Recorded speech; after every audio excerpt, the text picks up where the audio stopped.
Rabbime hamdü senalar olsun ki İdlib'e bir kez daha yardım toplayıp göndermek üzereyiz. Hayırseverlerimiz kendi çapında karınca kararınca misali toplamış oldukları malzemeleri, giyim, un, ayakkabı ve benzeri eşyaları Elazığ Umut Kervanı'na ulaştırdılar. Şu anda bizler de Elazığ Umut Kervanı olarak topladığımız yardımları Allah'ın izniyle şu anda gördüğünüz gibi arabaya yükleyip, tıra yükleyip İdlib'e yollayacağız.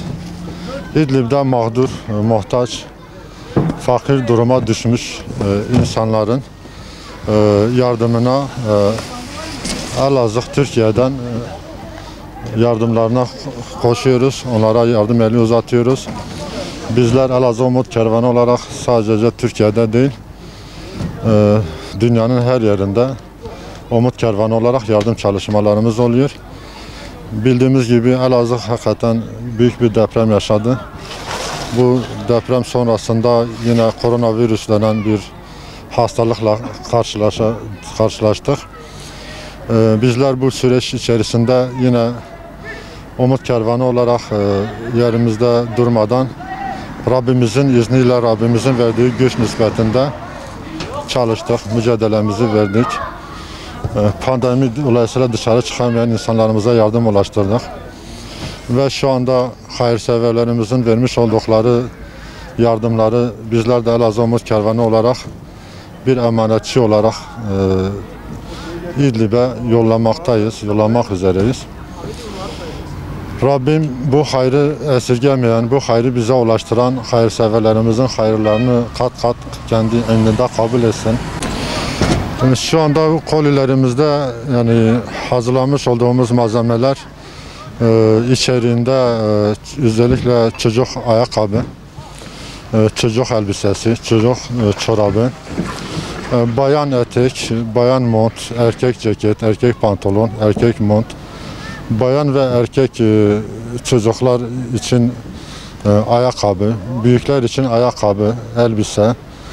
Ondan sonra orada pişirilip, ekmek olarak fırında pişirilip oradaki ailelere dağıtılmak üzere, ekmek olarak dağıtılmak üzere un yüklüyoruz. Yani Rabbim bu unu bize verenlerden, veren hayırseverden hayrını kabul etsin. Allah ondan razı olsun. Zaten önümüzdeki aylarda kış aylarına varacağız. İlerideki aylarda kış olma hasabıyla şimdiden biz onların İdlib'de yaşayan insanların, vatandaşlarımızın kışlık eşyalarını, kışlık giyimlerini de hazırlayıp gönderiyoruz. Şu ana kadar yani ortalama 70 büyük koli elbise içerisinde, her bir kolun içerisinde ortalama 250-300 elbise olmak üzere. Yani toplam orada 15.000 insana yetecek kadar kışlık elbise. Yani bunun içerisinde çorap, bere, atkı, kazak, mont, ceket ve benzeri giyim eşyaları vardır.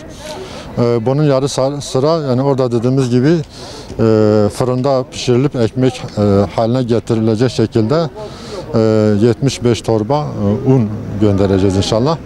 Yani bir de özellikle bu sene çocuklara önem verdik. Çünkü orada çocuklar her kış üşüyor.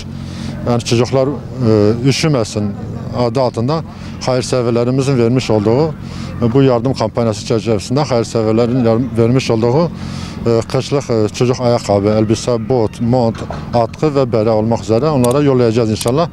Rabbim onların hayırlarını kat kat kabul etsin.